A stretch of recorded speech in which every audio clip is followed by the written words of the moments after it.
Hey guys, Regina Floyd of Freedom to Live Life Well, and I am shooting a video today because I want to talk to you about weakness. Coming from fabulous Las Vegas, I'm actually standing out in my garden, my very overgrown garden, because the sun is shining out here and it's a little chilly, at least for me in Vegas today. So I wanted to come out here and just kind of shoot a video talking about weakness. And honestly, when I got up this morning, I really wasn't quite sure what I was going to talk about today because just had nothing that came up for me, at the time that I was thinking about what I'm going to, what my day is going to be about. And I saw a post on Facebook from Les Brown that talked about weakness. And he talked about weakness being your greatest strength. And he asked the question, what is your biggest weakness? And it really had me thinking because a couple times in my life, I've come to realize that what I thought was the biggest weakness actually ended up being one of my biggest strengths in the thing I was doing at the time. And a particular incident that comes to mind for me is when I was working as a police sergeant. I was actually just promoted as a police sergeant. And, what I thought was a weakness, the fact that, I didn't have a lot of the experience I thought I needed. I didn't have undercover work. I didn't, I wasn't what I'd consider super tactical. There was a lot of experiences I had not had in patrol and in the field yet.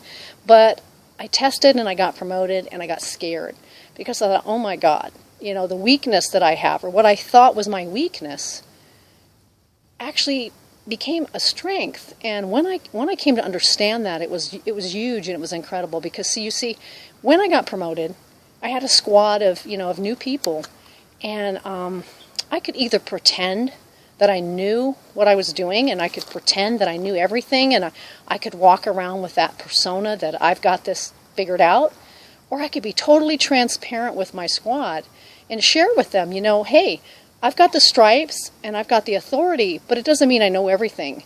And actually, some of my limitations are in these areas.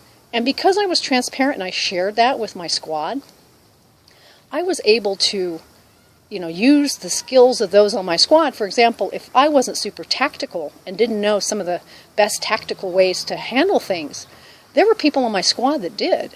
And I was able to empower them because I was able to explore their knowledge, to, showcase their knowledge, to actually let them have some leadership. And that was huge because what ended up happening is what I thought was a weakness allowed me to be totally human and allowed me to actually work with my squad, empower them, and let them be the best they could be. And we turned out to have a squad of awesome people that had a lot of awesome skills. And so as I thought back on that, what originally, was a weakness for me turned out to be a strength because I was able to use that. I was able to acknowledge it. I was willing to be transparent, and I was willing to, to say, hey, I don't know everything, but together as a group of people, together as a team, we can do our best job because each of us brings something to the table. So I encourage you, if you're doing something in your life, or if maybe you're getting into business and maybe you're getting into the same kind of internet marketing that I'm doing, and you're afraid or you're worried that your weakness or your lack of knowledge or your lack of skills is going to be, a detriment to you, I really ask you to reconsider that, because maybe the thing that you think is your weakness is actually going to be your biggest strength when you're willing to share it with other people and be transparent and be vulnerable. So I hope that today I've provided some value to you. I apologize if this video is shaking. I'm actually a little cold out here. Just got through chasing my dog who was chasing my cat, so my adrenaline's pumped too. But I just wanted to share with you that weakness can be your biggest strength if you're willing to acknowledge it, if you're willing to look at it, and if you're willing to use it and look at a way as self-improvement in your life. So I hope that's provided some value. I hope you have a fabulous weekend because you really do deserve it. Take care, and I'll talk to you on the next video. Make it a great day. Bye-bye.